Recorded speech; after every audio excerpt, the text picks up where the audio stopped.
Hi everyone! A tasty and easy to prepare appetizer is the recipe for today. It's button mushrooms and mozzarella recipe utilizing puff pastry.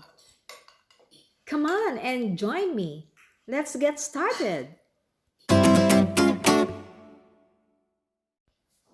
First, slice the button mushrooms thinly and also the mozzarella cheese.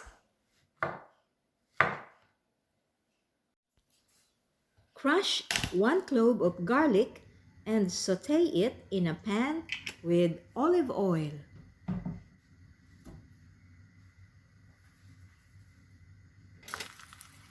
Add the button mushrooms and cook them until they reduce their liquid. Season them with salt and pepper according to taste.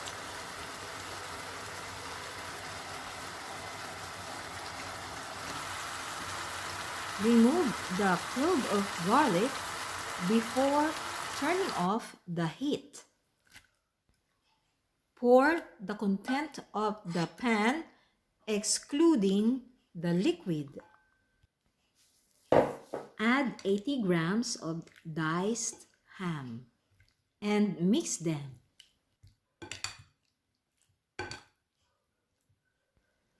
Open the puff pastry and spread 5 teaspoons of tomato sauce, forming a rectangular shape at the center of the puff pastry. Pour the button mushrooms at the center.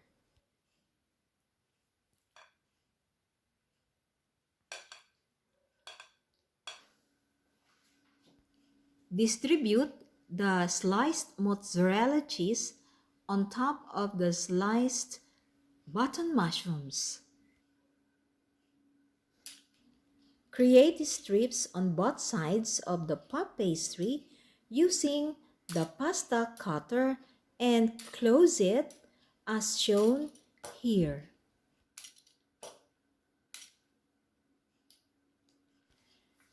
With puff pastry, you can create any design that you like to appear more attractive your savory cake, and also to appear more appetizing.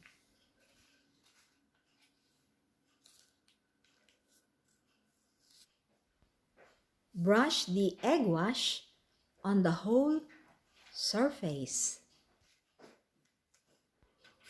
In the oven at 180 degrees Celsius for 30 minutes. After 30 minutes, it's done!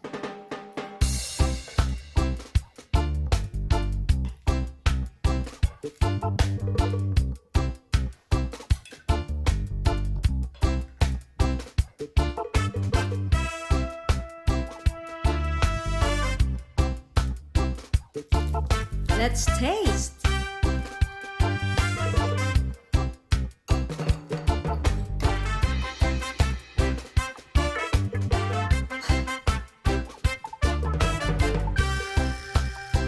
Yummy!